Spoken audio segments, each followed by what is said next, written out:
tem como um regenerado, alguém que diz que foi justificado, um alcançado, ele demonstrar essa mudança toda, esse alcance belo do evangelho na vida dele, todo esse apontamento para a cruz, se ele realmente não viver essa cruz, Exato. se ele realmente não viver esse processo, se ele realmente não tiver esses dias, essas ações, essas pequenas práticas que apontam para o Senhor.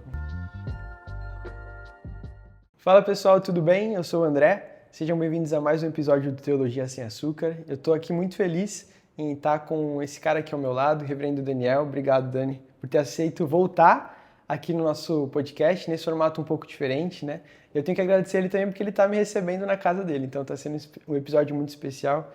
Obrigado, viu, por ter aceito o convite. E a gente vai estar, com certeza, aqui falando de um tema muito importante e que seja bênção, né, para o pessoal, para a igreja. E é isso. Isso aí, eu agradeço muito o convite, eu estou à vontade, porque eu estou em casa. É verdade. Seja muito bem-vindo em casa. Boa. E que essa conversa, resenha, seja realmente para a gente abordar temas bíblicos, entender mais da palavra de Deus e que seja para edificação do povo. Amém. Bom, pessoal, a gente pensou em alguns temas que poderiam ser tratados aqui e acho que o que me saltou a cabeça foi o tema da santificação. Porque, querendo ou não, todos os crentes já ouviram falar, né, sobre esse tema da santificação. Isso se deve ao fato de que a santificação nos acompanha durante toda a nossa caminhada cristã. E se tem uma coisa que a gente consegue afirmar aqui, Dani, que é da vontade de Deus, que a gente tenha, né, que exerça, é que a gente busque de fato a santificação. A gente pode ver lá em 1 Tessalonicenses 4:1, que diz: a vontade de Deus é que vocês sejam santificados, abstenham-se da imoralidade sexual. Só que eu acho, Dani, que a gente não compreende de fato o que é a santificação, como a gente se relaciona com esse tema, né? O que vem a ser isso mesmo. E isso dá para ver porque nos dias de hoje a gente prefere muitas outras coisas do que de fato esse chamado do Senhor, né? Do que entender como Ele trabalha no nosso coração, nas nossas vidas. E eu queria já começar colocando meio que os pingos nos is, né? Eu queria que você falasse um pouco do que vem ser a santificação e qual a diferença da santificação para a justificação, como a gente compreende o fato da gente ter que ser santificado e onde que isso se encaixa na obra de Cristo em nossas vidas. Tá, vamos lá. Primeiro aspecto é, a santificação é muito difícil pra gente. Nós somos uma geração, um povo um povo que quer tudo imediato. Perfeito, exato. Nós queremos tudo pronto, nós queremos resultados práticos. A gente está acostumado, até na forma como a gente consome o entretenimento, eu quero ver logo o filme que saiu no cinema, eu quero que esteja logo no streaming. Nós somos muito imediatos. E o processo de santificação, ele é justamente esse o nome, um processo. Ele não é algo imediato para nós, da santificação. Ele não vem algo rápido, não é algo imediato, mas ele é um processo teológico, que a gente pode dizer assim, que, cara, não importa a idade que você está assistindo a gente, não importa a idade que você tenha, você está nesse processo. A gente tinha na igreja, nossa igreja local, a gente tinha uma senhora de mais de 100 anos. Ela estava no processo de santificação. A gente tem cuidado de adolescentes, você tem ajudado a gente, tem cuidado de adolescentes aí de 12, 13 anos. Eles estão num processo de santificação. É um processo que não importa a idade, não importa o tempo de conversão, não importa quantas classes de EBD você já tenha visto, quantos podcasts do Teologia Sem Açúcar você já tenha visto. Cara, você está no processo de santificação. E a loucura para nossa cabeça é porque a gente acha que a gente precisa, sim, de uma resposta imediata. O Senhor, Ele dá justamente o padrão moral de santidade. Ele é o mesmo padrão. Sejam santos porque eu sou santo. Certo. Existem Salmo 99, que vai expressar: louvem ao Senhor porque Ele é santo. Adorem ao Senhor na sua santidade. Louvem porque Ele é santo. Mas, ao mesmo tempo, essa santidade de Deus, para nós, em estado de queda, ela parece algo muito distante. Parece algo louco na nossa cabeça. Como que um Deus perfeito, santo, santo, santo, a linguagem de vários judeus, 3 vezes, aumentativo, muito santo, extremamente santo. Como que um Deus extremamente santo, ele diz para eu ser também extremamente santo? Se esse Deus conhece, ele é relacional, ele sabe quão miserável, quão pecador eu e você somos. Exato. E a santificação, ela é todo esse processo em que nós estamos conhecendo mais e mais esse Deus santo e que nós queremos responder com santidade para agradar a Deus. Aí é que entra a divisão e a diferença entre justificação. Justificação é um ato jurídico de Deus nas nossas vidas. Ele enviou Jesus, Jesus morreu na cruz, Jesus santo, se fez pecado, se fez miserável, foi visto pela sociedade como um bandido e preferiram um bandido conhecido público, que era Barrabás, preferiram liberar ele do que realmente liberar Jesus. Jesus pagou o preço de piores bandidos que era eu e você, que era quem está assistindo a gente. É o povo do Senhor, a noiva imperfeita, a noiva toda errada. Mas, por causa do sacrifício de Jesus, nós somos então vistos por Deus como justos, porque Jesus pagou um preço que era nosso. Então a nossa pena ela não é mais imputada a nós. Nós agora somos libertos disso, todo esse papo jurídico. É bem esse papo jurídico. Essa linguagem meio que de tribunal, né? Exato. Cristo nos declara, né? Pelos méritos dele, santificados, santos, justificados, como você está falando, né? Então tem essa E aí linguagem. a ideia é, beleza, nós somos vistos agora como santos, mas na nossa vida isso significa que nós não temos mais a tensão do pecado? Pô, a realidade é que não. Exato. Nós temos nessa A vida. gente luta com o pecado todos os dias. Exato. Né? Não tem E jeito. Paulo, na sua teologia paulina, ele fala muitas vezes para nós lutarmos. É a ideia que ele fala do mortificar a carne, a ideia que ele fala da luta do velho homem com o novo homem. Esse é um processo de santificação que Paulo está tratando. Só que é um processo de alguém que reconhece: eu fui alcançado por Jesus, eu sou justificado por Jesus, agora eu sou santo, enxergado como santo, filho adotivo do Senhor, eu sou visto como um povo santo pelo Senhor, então eu preciso viver diferente. E aí nessa vida prática a gente tem a santificação. Nós então vamos viver de maneira santa, nós vamos confessar nosso pecado quando nós erramos, porque nós queremos agradar a Deus. E nós vamos enfrentar esse processo. E assim, eu enfrento muito em gabinete pastoral perguntas: poxa, pastor, quando que esse processo vai terminar? Na real, Vai ter fim, né? ou você morre, ou Jesus volta. Não tem outra alternativa. Não tem. Não tem outra. Não tem. Verdade. E é a loucura do processo. Por isso que inicialmente eu falei, nós temos dificuldade com isso, nós somos imediatos. Sim. E esse processo, ele é o oposto desse ímpeto imediato nosso. Ele é contínuo, ele é cheio de progressão. Então nós sempre viveremos nesse processo. É interessante pensar que na soberania de Deus ele pensou que tivesse justamente esse processo, porque ele poderia só nos resgatar, nos justificar e já pular para a etapa final, né? Mas ele trabalha no nosso coração, dia após dia a gente tem esse processo, como você falou, da luta contra o pecado, né? De negar a nós mesmos e olharmos para Cristo. Então é muito interessante, né? De pensar nisso. A tensão desse Deus relacional. E inclusive uma tensão muito bela. Porque na justificação, sim, é uma obra do Senhor.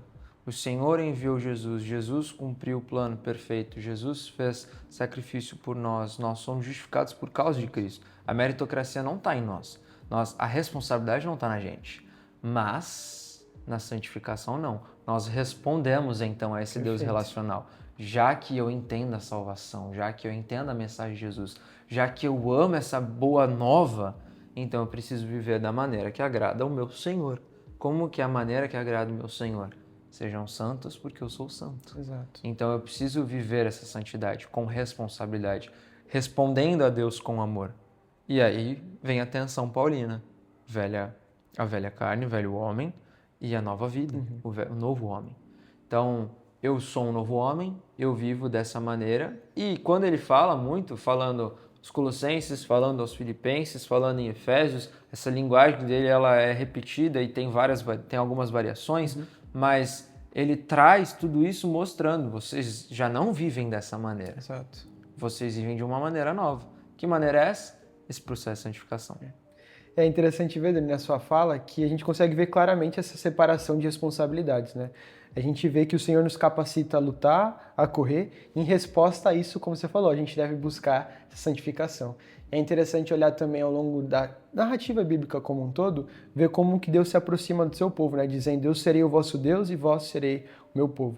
E a gente pensa na questão do povo de Israel, o Senhor separa aquela nação para viver de uma maneira diferente dos povos ali vizinhos, vamos dizer assim, ele torna aquele povo santo, né, diferente, mas também chama eles para serem santos, né, colocar em prática. Deus os tornou santos, mas eles também deveriam tornar-se santos. A gente encontra também essa linguagem no Novo Testamento, pensando ali em 1 Pedro, né, que Deus nos fez de nosso povo santo e que o Senhor também nos ordena que a gente seja santo assim como Ele é. Mas como que a gente consegue, então, entender esse papel dessa cooperação? Parece que um pouco isso, né? Que Deus tem um papel, mas a gente tem a nossa responsabilidade. Só que essas coisas não entram em conflito. Então, como que a gente entende qual é o papel de Deus, o papel divino nesse processo, e qual é o papel nosso, o papel humano, né? Como uma resposta, né? Aí, a minha cola aqui, trouxe uma frase do Michael Horton. Michael Horton, ele diz: justificação é o anúncio da nossa nova identidade. Deus nos deu uma nova identidade. Deus, por Cristo, a meritocracia totalmente em Cristo, mérito totalmente dele, não meu, não seu, não nosso.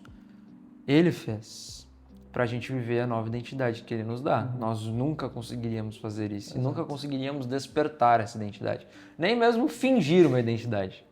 Agora, ele continua dizendo, santificação é ser treinado para vivê-la. Isso é muito bonito. A santificação é nós sermos então treinados para viver a identidade que Deus nos deu. Perfeito. A santificação é o processo que nós vamos realmente vivenciar essa obra do Senhor, vivenciar essa transformação. E a verdade é, não tem como nós, povo de Deus, falando que somos alcançados pelo Evangelho, nós vivemos da mesma maneira que antes. Exato. O Evangelho, ele demonstra essa ruptura, essa grande transformação. Nós precisamos ter uma mudança drástica. Tem que ter uma coerência, né? Exato. Um texto, esses dias na igreja estavam sendo pregados sobre a legião, sobre o gadareno, e ali ele demonstra o final da narrativa, em que ele quer seguir Jesus, ele quer seguir no jeito literal, ele quer entrar no barco, ele quer ir para outro lado, ele quer ir atrás, ele quer se tornar um discípulo, aquele que está sempre com Jesus. Só que Jesus diz para ele não ir, para ele ficar na Decápolis, né? Ele ficar naquele conjunto de 10 cidades lá. E para ele mostrar para as pessoas, para ele falar para as pessoas o que o Senhor fez. Nesse processo, ele ia mostrar a nova identidade que Deus deu para ele e ele precisava vivenciar isso coletivamente, vivenciar isso em sociedade. Então, esse evangelismo, a gente acha que é um ímpeto evangelista só, mas não é o processo. Agora ele vai viver a santificação dele, ele vai viver o processo dele e nesse processo ele vai testemunhar também dando base para evangelizar. E a beleza, é muito belo a gente pensar nisso. Cara, é Deus treinando a gente e nos dando esse passo. Um treino, ele precisa de que a pessoa que está treinando faça algo.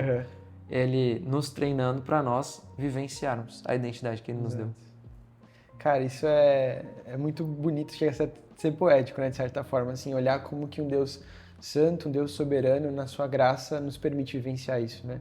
E eu acho que é uma responsabilidade também muito grande, porque quando a gente fala que crê e professa a nossa fé nesse Deus, a gente tem que demonstrar também de maneira prática, né? Isso entendendo a nossa responsabilidade, entendendo, claro, que Deus nos capacita, nos dá meios, né? A gente vai falar isso mais pra frente, mas meios de graça que nos ajudam nesse caminhar, mas também que a gente tem que ter a nossa responsabilidade, né? Aquela ideia da soberania de Deus e da responsabilidade humana, né? Uma não anula a outra, elas caminham lado a lado. E a gente tem dificuldade de pensar nisso. Exato. Mas não é natural, né? A ilustração que eu gosto muito, eu acho que é do Nicodemos. Ele diz que, pelo menos eu acho que eu lembro dele falando isso na nossa igreja, no Jardim. Ele fala que a soberania e a responsabilidade do homem, a soberania de Deus e a responsabilidade humana, ela é como aquela faixa na estrada que ela tá certinha assim, uma do lado da outra. Você não pode invadir a faixa do lado. Ela tá certinha, bonitinha, você sabe que ela é contínua, você sabe que elas estão uma do lado da outra, você sabe que em algum momento elas se ligam, mas tu não tá vendo quando. Exato. Então, essa é a atenção pra gente. E pra gente acaba sendo meio que contra-intuitivo, né? A gente quer separar muito as coisas, mas acaba que é meio que um processo que Deus envolve a gente, né? Na sua graça, Ele nos permite isso, Ele trabalha no nosso coração, claro. Mas é muito interessante, né? De pensar nessas duas responsabilidades, por assim dizer. Mas, Anny, quando a gente olha para os versículos que tratam desse tema de santificação, a gente vê que a maior parte deles tratam como se fosse uma ordenança ou também esse chamado ativo, como uma resposta, né? Só que especialmente lá em Hebreus 12, a gente tem o seguinte: segui a paz com todos e a santificação, sem a qual ninguém verá o Senhor. Como a gente consegue, né, com base naquilo que a gente conversou aqui, compreender esse versículo? A santificação, ela tem que ser vista como um requisito para que a gente alcance, né, a vida eterna? Ou meio que, de fato, ela é uma resposta? Aí a nossa pergunta, até a gente aproveita o tempo da reforma, e se realmente a santificação sendo reduzida a obras, ela salva. E na realidade aqui não, mas tem como a gente excluí-la? Não, não dá. Também não. Então, eu enxergo uma interpretação simples desse versículo como não tem como um regenerado, alguém que diz que foi justificado, um alcançado, ele demonstrar essa mudança toda, esse alcance belo do evangelho na vida dele, todo esse apontamento para a cruz, se ele realmente não viver essa cruz, Exato. se ele realmente não viver esse processo, se ele realmente não tiver esses dias, essas ações, essas pequenas práticas que apontam para o Senhor. E a questão é, o pecado, e sempre que a gente peca, ou seja, sempre que a gente falha na santificação, a gente está mostrando, seja com as nossas palavras, com o nosso corpo, com o nosso pensar, com o nosso sentimento, com o nosso raciocínio, a gente tá mostrando, eu amo mais a mim do que eu amo ao Senhor. E aí, cadê a conversão? Cadê a transformação? Então, essa ideia é, não tem como as pessoas e não tem como nós sermos reconhecidos se realmente a gente não mostrar. É o que, muito parecido que Paulo diz em Filipenses sobre o desenvolver a salvação. Mas é a gente que desenvolve? Os reformados de plantão somos nós que fazemos a salvação? Não, é o Senhor quem chama. Mas eu tenho a minha responsabilidade, o meu agir diante disso. Perfeito. Eu tenho a minha resposta diante disso, a esse Deus relacional. E o desenvolver a salvação, lembra, no próprio contexto, Paulo está falando. Se é que vocês ouviram, se é que vocês foram alcançados, se é que faz parte da vida de vocês, então desenvolva a salvação. Tem o mesmo modo de pensar de Cristo e ele vai desenrolando várias questões. É meio que inevitável, né? Uma resposta, um fruto daquilo que o Senhor fez em nós. Então a gente tem que colocar, né, na prática. E aí o desenvolver a salvação é como a gente responde a tudo isso. Perfeito. Como que a gente une essa vida de realmente eu sou transformado, eu sou alcançado, meu coração é regenerado, minha vida pertence a Cristo, eu vou viver para Ele, se a gente não está tomando a cruz e seguindo. Exato. Então desenvolver a salvação não é eu ativamente, eu sou o protagonista dessa história, mas eu vou responder àquele que é o protagonista da minha história, que é Jesus. E eu acho interessante também porque o Sproul ele fala isso no livro Somos Todos Teólogos dele, né? Ele diz o seguinte: se a verdadeira fé está presente, há uma mudança na natureza do crente que se manifesta em boas obras, aquilo que a gente está falando, né? O fruto de santificação é tanto uma necessidade quanto uma consequência inevitável da justificação.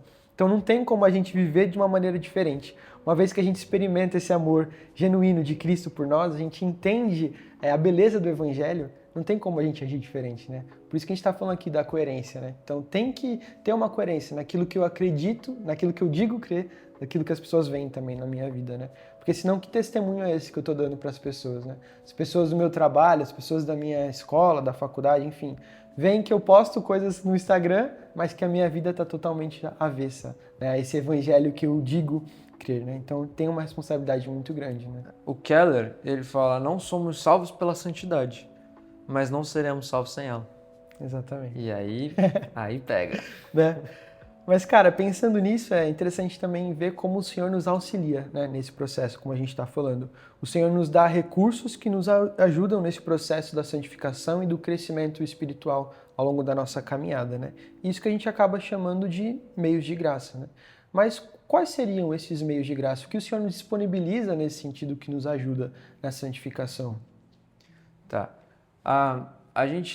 Eu enxergo muito a graça do Senhor como ela realmente é e biblicamente ela é demonstrada como multiforme graça do Senhor. E Ele nos dá vários meios de experimentá-la, de vivenciá-la, de ter essa intimidade maior com Ele, essa intimidade mais íntima dele.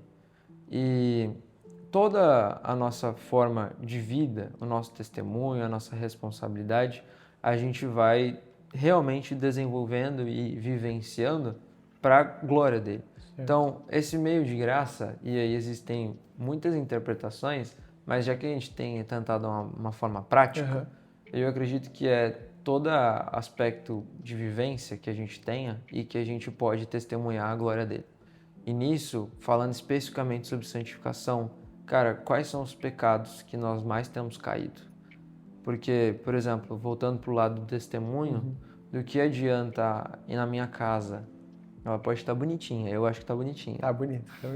Mas ela pode estar bonita, mas um casal é dado à gritaria. Exato. A casa é dada à gritaria. O que vale é o meu processo de realmente falar que eu amo ao Senhor e se eu não demonstro isso? Esses meios de graça, aí eu acho que é algo que eu tenho pensado, estudado muito mais esse ano específico, é a forma como nós temos para ser surpreendido pela graça do Senhor e como nós vamos então testemunhá-lo. E tem uma grande responsabilidade. Parece uma resposta meio vaga, né? Meio, uau, é a vida inteira. Mas ela tá na vida inteira. Então, e a gente tem essa tensão na nossa cabeça, a gente quer a respostinha pronta. E, cara, a vida do Evangelho, ela é o que realmente o nome diz, vida do Evangelho. O meio de graça do Senhor, ele responde na nossa vida no Evangelho. A forma como nós respondemos à graça do Senhor. Existem várias teorias sobre várias manifestações e tudo mais. Tá, mas não muda o fato disso ser presente na nossa vida. Perfeito. Não muda nada. Exato. E eu acho interessante, né? Porque, como você falou, tem diferentes interpretações, né, para isso. Então, alguns falam que é a palavra, sacramento e oração, mas eu entendo também que isso se dá, esses meios de graça que o Senhor nos oferece, por meio da comunhão, né, entre os irmãos. Então, claro que essas coisas a gente pode exercer em comunhão, mas essa vida, tendo o meu irmão do meu lado, aquele que professa a mesma fé que eu, aquele que entende as mesmas coisas que eu, ele também é chamado, assim como eu, a viver essa vida de santificação, né? E todo esse meio de graça, e até trazendo os pontos assim mais comuns, tradicionais, palavra, oração, a comunhão, ela faz parte.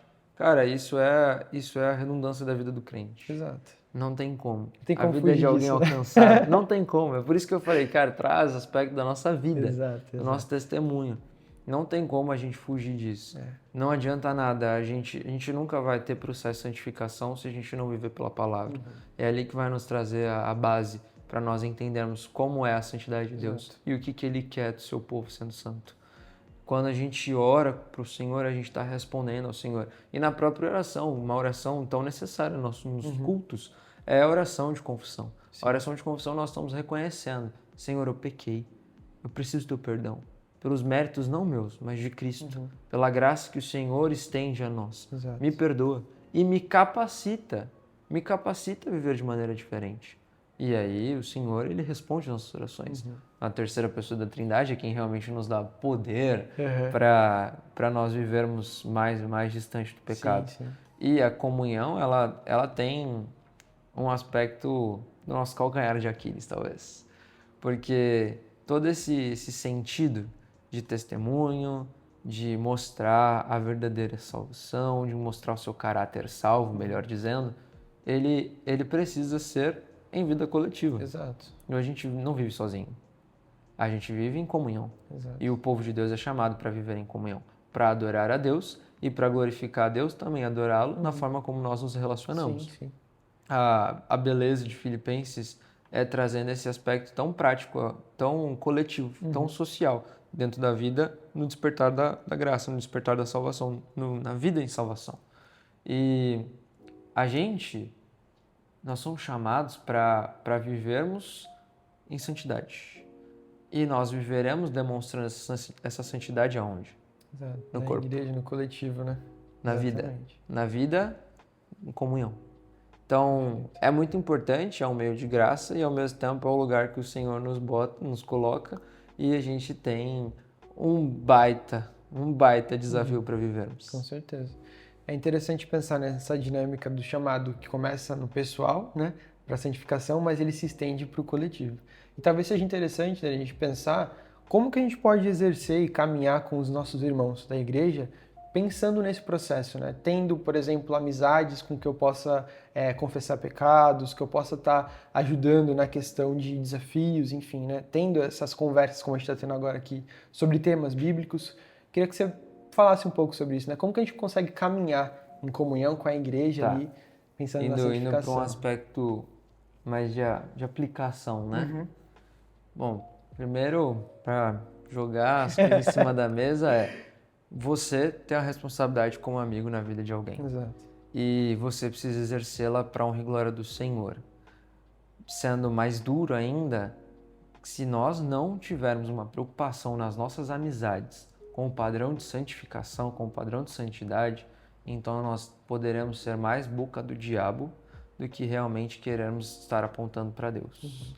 E isso é muito delicado, isso é muito perigoso.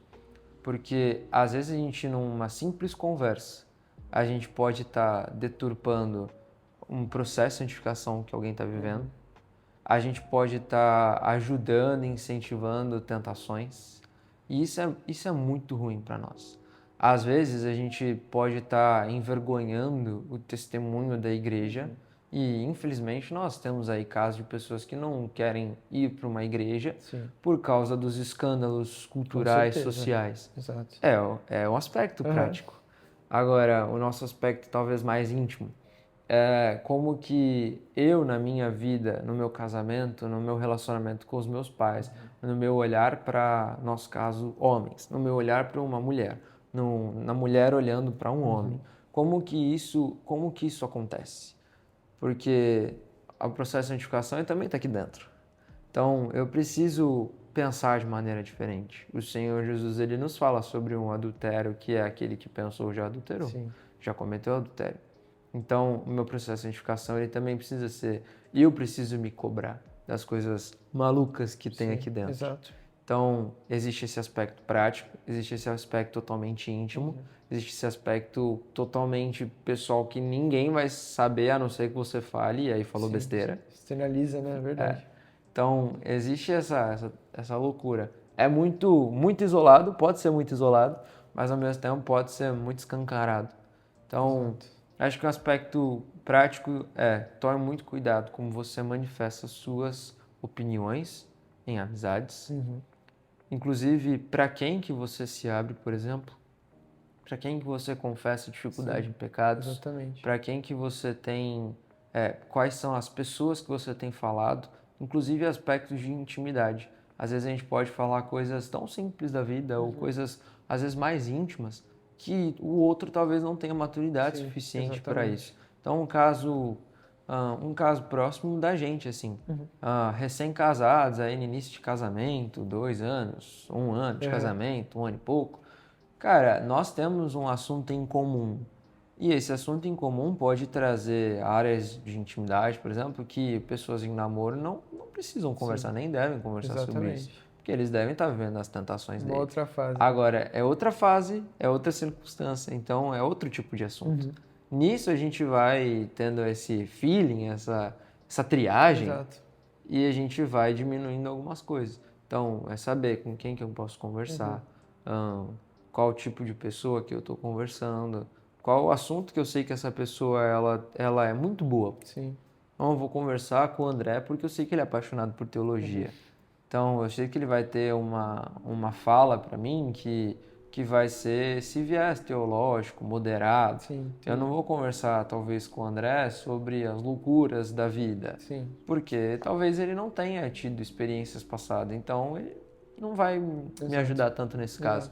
Mas aí eu vou conversar com alguém que tem um testemunho muito marcante, que tenha ido para o fundo do poço e que tenha... Uma história de inspiração. Uma história muito louca, assim. Que experimentou as coisas. E aí essa pessoa vai ter uma sabedoria para lidar com isso.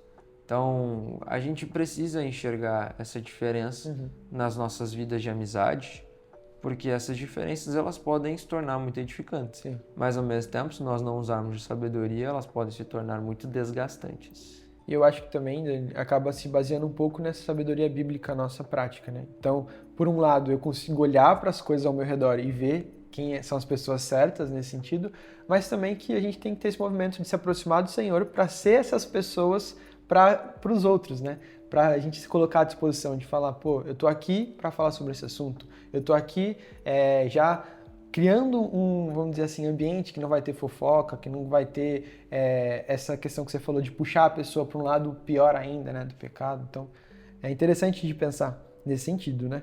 Mas eu queria também olhar para uma característica mais pessoal, pensando na santificação, assim, da nossa vivência de uma maneira prática. Será que a gente viver de uma maneira santa é se abster de tudo que está ao nosso redor? Não olhar para aquilo que está sendo feito na cultura, né, de uma maneira geral, se isolar, né, porque às vezes tem essa distinção muito grande. Então, ser santo hoje significa viver de uma maneira isolada? Beleza, tua pergunta pode ser resumida: crente vai ser sempre chato? Também é uma boa. Crente sempre vai ser chato? Não vai para os rolês, né? E, pô, em algumas coisas sim, em outras não. Eu preciso viver uma responsabilidade, assim, enfática sobre a minha santidade. Eu preciso ser intencional sobre isso, ser muito intencional sobre isso. Eu preciso ser intencional nos meus relacionamentos. E eu sendo intencional nos meus relacionamentos parece que é algo muito coletivo, mas é também algo muito pessoal, porque significa como que eu estou raciocinando essas coisas, como que eu estou exercendo a sabedoria. Então, eu tenho esse aspecto. Só que existem coisas e existem preceitos do Senhor para nós avaliarmos. Existem coisas na vida que em determinado momento farão sentido, existem coisas que não. Existem dificuldades e existem às vezes momentos em que a tentação ela deixa de ser tentação, que não faz nem cócegas mais. Então eu preciso dosar dessa sabedoria para lidar. Um caráter que gera muito debate na igreja cristã contemporânea é a bebida. Muita gente falando sobre bebida, e a bebida ela se torna algo íntimo, porque a palavra diz como que o álcool exerce efeito sobre o seu corpo, o domínio que dá sobre o seu corpo. Então, nesse sentido, ele se torna algo íntimo, pessoal. Eu preciso avaliar como que isso reage na minha vida. Só que ao mesmo tempo, eu também tenho um aspecto desse íntimo, mas e como que as outras pessoas enxergam isso? Então, por isso que eu falei, é algo que parece coletivo, mas é algo que exerce no pessoal também. Então, eu preciso ter uma responsabilidade. Pessoas que não têm maturidade para ouvir músicas ou para ver filmes. Cara, então vai ter que ter, ou vai se abster um tempo até criar essa maturidade, porque lembra, o processo de santificação ele é um processo que vai crescendo, você vai amadurecendo, então vai chegar um momento que você vai ter maturidade sobre isso. No momento não, então, cara, seja esperto, fuja da tentação. Então, dê maior ênfase no seu processo de santificação do que propriamente naquilo que você acha que você precisa ter ou não. Então, são aspectos dessa triagem da vida, de como a gente reage, que a gente precisa realmente ter. E nisso a gente vai glorificando ao Senhor com a nossa própria santidade. Então, casos muito comuns. Bebida, casos comuns que podem envolver o aspecto como a gente consome entretenimento, por exemplo, músicas, séries, filmes, a forma como a gente conversa, a forma como a gente comunica com os outros. Eu acho que na nossa geração, principalmente nas redes sociais, cara, nas redes sociais nós às vezes entramos e nem parece que a gente é a galera da igreja, a galera tranquila. Nas redes sociais parece um monte de maluco. Então precisa ter essa forma. E é uma forma pessoal. É a forma de como que eu vou me avaliar, como que eu vou pensar. Mas ao mesmo tempo nós não somos chamados para viver fora do mundo. Nós somos chamados para viver dentro, mas intencionais, impactando. Pai, não peço que tire do mundo. Ele peço que livre-nos do mal. Ele nos dá a paz dele, ele nos capacita a viver proclamando a bandeira dele, o reino dele. Então, a gente tem a nossa responsabilidade, a gente tem o nosso legado, a gente tem a nossa missão, a gente tem o nosso propósito. Então, a gente tem um grande desafio na nossa mão. E a gente precisa viver disso de forma pessoal e também como isso vai externalizar a forma coletiva. Acho que tendo essa consciência, né, do ser sal e luz, né? nos relacionando com as coisas, claro, mas com a sabedoria bíblica e também de uma maneira intencional, né? Fazendo com que a gente faça a diferença, né? Sendo sal, ou seja, impedindo que o mundo apodreça ainda mais, né? Levando a mensagem do evangelho, claro, né? Levando essa esperança, mas eu acho que tudo isso se amarra naquilo que a gente falou, né? Tendo essa nossa responsabilidade, tendo uma coerência na vivência, né? Eu falar aquilo e de fato demonstrar de maneira prática. Então, tudo acaba meio que se amarrando, né? A nossa vida é amarrada. Acho que uma coisa que a gente tem e é mental, e a filosofia vai mostrar isso pra gente, na verdade, a nossa forma de raciocínio ocidental, ela é muito pode, não pode, é uma coisa, é outra Exato. coisa. Que a gente pode isso, não pode, né? E quando a gente vai olhar, até outras ciências também são mais assim. Tem ciências que são mais de forma exata. Exato. Então, é isso ou não é isso? 2 mais 2 é igual a 4. Agora, por exemplo, o lado... Eu aprendi muito com historiografia. Tem coisas que nem sempre são. Às vezes é a forma como isso foi pensado por determinado autor, a forma como outro autor ele enxerga o mesmo fato acontecendo, mas com a ótica dele. E a nossa vida e a forma como a palavra ela desperta a nossa vida, ela tem esse sentido também. Ela não se preocupa com coisas tão dualistas. Quando é pode ou não pode, é decreto do Senhor. Exatamente. Aí, acabou, ninguém Não tem fala conversa. nada. Agora, existem outras questões que não é realmente qual que é o momento. A bebida é uma desses. Porque a bebida está falando que existe o passo que é pecaminoso, mas existe o passo também que não é. A ira é um exemplo disso. Exatamente. Existe o passo que é pecaminoso, mas irai-vos, mas não pequeis. Então existe uma ira que não é pecado. A forma como nós nos relacionamos em amor, a própria idolatria é esse sentido. Cara, pode corromper coisas muito boas. Sim. E a idolatria está intimamente ligada no processo de santificação, cara. É sempre vivendo, combatendo, batendo nos ídolos. Exatamente. Então, tem coisas que são boas, tem coisas que são criação de Deus, família, dinheiro, o próprio aspecto de vivência, o aspecto de como nós queremos dar a nossa vida, viver a nossa vida, trabalho, legado, preocupações, imagem, tudo isso, identidade, são coisas boas, mas que no lugar errado podem se tornar extremamente erradas. Exatamente. Então, tudo isso é muito íntimo, mas é o aspecto da nossa vida e a gente não está à parte, a gente tem intenção. Nós somos o sal. O sal, no mundo antigo, era algo muito precioso. Era precioso para conservar alimento, era precioso às vezes para não deixar ninguém escorregar, a gente nem pensa nisso, Nem pensa nisso, mas jogavam no chão realmente para, como a gente usa pedrinhas em Sim, estacionamento, exato. esse é o sentido. Era precioso para conserva, era precioso para caminhar, era precioso para tempero, era muito precioso. Então, e tem outros sentidos ainda. Mas a gente só acha que é para salgar. E não é, tem muito mais coisa. Então, nós somos chamados para ser sal e luz justamente nisso. A luz, ela ilumina. E não tem como as trevas iluminarem a luz. Não tem como. A luz, no ambiente escuro, se acendeu, cara, já era. A diferença. Vai ter muita diferença. Agora, se está num ambiente claro, tem como acender a escuridão? Não tem. Não tem. Não tem. Então, nós somos chamados de forma intencional e a gente precisa impactar. A pergunta talvez aí para você é, como que você vai impactar na sua vida? Como que eu, Daniel, vou impactar na minha vida, no meu contexto? Como que você, André, vai impactar no seu contexto? Como que o seu processo de santificação vai impactar em alguma coisa?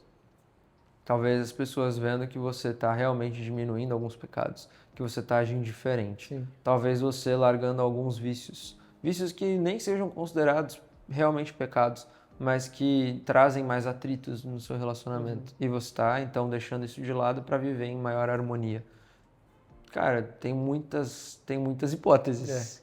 Mas, com certeza, tem coisas que a gente pensa, não é uma coisa ruim, não necessariamente é um pecado, mas que pode ser tirado para o princípio bíblico.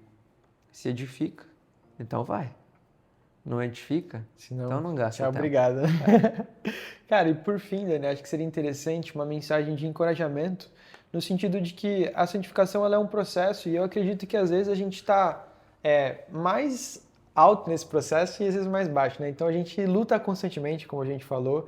Às vezes a gente está se sentindo, cara, vou lutar contra todo pecado. Qualquer tentação que vir eu estou combatendo. Mas por outros lados a gente meio que fica mais suscetível, né? a alguns pecados, algumas coisas. Então, queria que você desse essa mensagem de encorajamento para as pessoas que estão nos escutando também, né?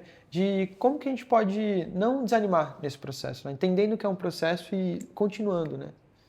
Tá. Primeiro, no copinho branco é só água, tá, gente? É, eu acho que o processo de santificação, a gente precisa enxergar que não é uma linha reta. Aham. Não é. E eu falei que é uma crescente, e realmente é uma crescente, mas não significa que seja uma crescente linear. Sim, Uma crescente perfeitinha. sim. Eu enxergo muito o processo de santificação como a gente subindo a serra. Cara, subir a serra tem uns momentos esquisitos, tem umas curvas estranhas, tem... A Serra de Santos é assim, pelo menos. Pior que é mesmo. Tem momentos que parece que você tá abaixando, mas está Sim. abaixando um pouquinho para diminuir depois. A nossa vida de santificação, ela não é uma linhazinha certinha, bonitinha. Ela é um negócio às vezes estranho, só que ela tem um propósito. Então, primeiro aspecto, você que tem pensado na sua santificação e tem falhado numa área específica de pecado e tudo mais. Cara, a resposta para você é a mesma da justificação, é Cristo. A resposta para nós é nós nos arrependermos dos nossos pecados, nós mudarmos, nós vivermos diferente para a glória de Deus. Resetou. Agora vai focar em viver diferente. Esse é o ponto. Porque quanto mais tempo nós nos machucarmos e ficarmos mastigando a nós mesmos com os pecados, menos tempo a gente está vivendo o perdão de Deus e nos deleitando nesse perdão, e menos tempo a gente está realmente focado intencionalmente em viver o processo. A gente às vezes está mais tempo crente se lamentando que já aconteceu, já foi perdoado, já viveu diferente, às vezes já tomou até consequências. Eu vejo isso em aconselhamento. Às vezes a pessoa vem lá me relatar alguma coisa, a pessoa ela já se arrependeu, ela passou uma noite inteira orando, ela fala para mim, nossa, tive crise de ansiedade por causa disso, tive não sei o quê, aí já tratei publicamente. Ou seja, cara, beleza, você caiu, mas o Senhor estende perdão. Existem pecados que, obviamente, precisam de uma ênfase diferente, precisam ser tratados de forma diferente. E a consequência também se torna diferente. Mas todo pecado, nesse sentido, ele é perdoado. Então, eu não estou passando a mão no seu pecado, estou falando para você não viver tempo de culpa. Mas se você caiu, você focar mais no processo de santificação. Exato. É bem diferente, estou passando pano para que pecado. isso. Agora, se você caiu, confesse o seu pecado. Se arrependa verdadeiramente. Lembre que o arrependimento ele exerce mudança. Então você agora caiu, você vai procurar subir. Não perca tempo achando que a vida cristã ela é uma linha reta perfeita, porque ela não é.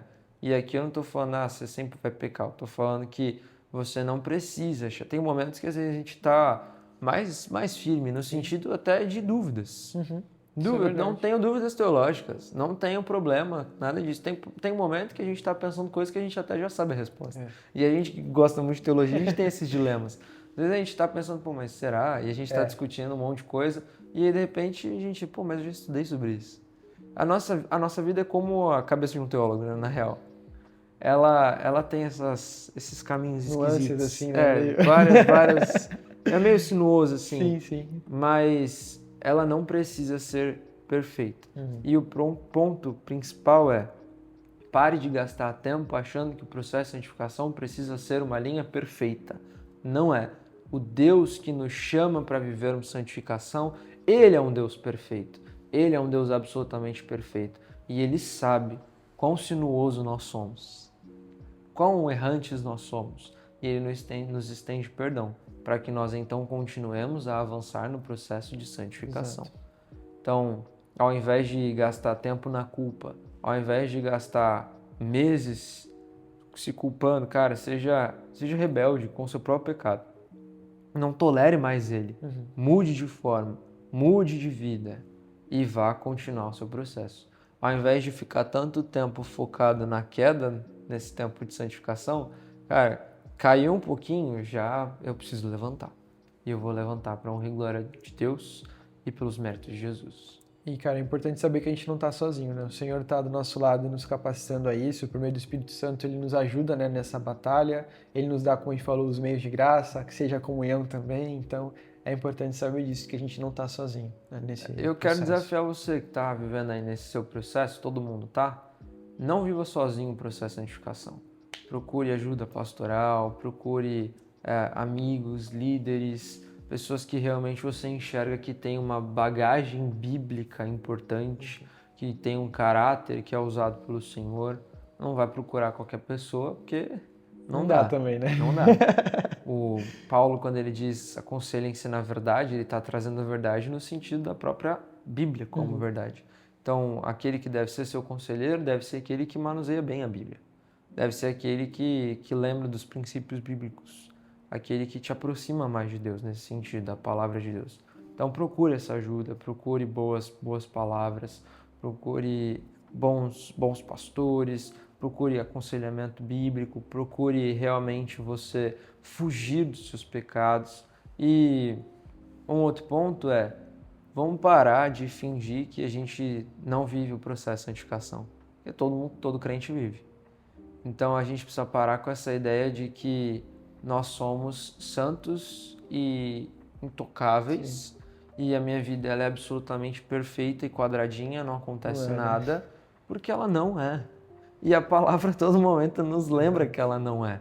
E isso mostra a graciosidade de Deus, a grandiosidade de Deus, a misericórdia de Deus, o perdão de Deus. O perdão de Deus ele se torna com muito mais valor quando nós realmente paramos com essa falsidade. Então, busque esse sentido. Busque parar de achar que é uma linha retinha quando ela não é. Pare de ficar muito tempo mastigando a culpa e realmente viva o perdão de Deus e avance nesse processo de santificação. Busque boas palavras, bons aconselhamentos, bons pastores para realmente estar caminhando com você.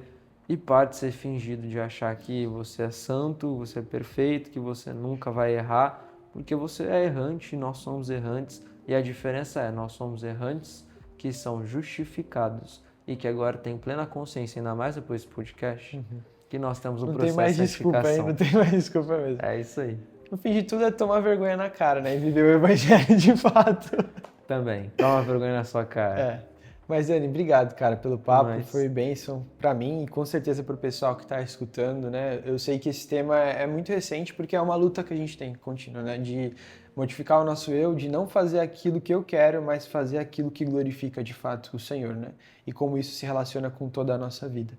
Obrigado, né, mais uma vez por me receber aqui na sua casa, por dar esse espaço. Vocês não estão vendo, mas aqui está toda a estrutura montada aqui, então graças a Deus, mano, pela sua vida. Obrigado mesmo. Viu? Deus abençoe você, o podcast, toda a estrutura. Amém. Deus abençoe a igreja e que realmente Deus continue nos dando meios de nós avançarmos nesse processo para a honra e glória dele. Amém. Espero que vocês tenham curtido o nosso papo. Tenho certeza que foi bênção para mim e para vocês também que nos acompanharam. Queria convidar vocês também a conhecerem o nosso Instagram. A gente tem publicado muita coisa legal lá, muita reflexão sobre cultura, sobre teologia. Se inscrevam também no nosso canal do YouTube, nos sigam no Spotify e fiquem ligados para mais novidades aí do nosso projeto. E continue orando também pela gente para que essa mensagem chegue para mais pessoas também. E Deus abençoe vocês. Isso. Valeu, Boa. Dani.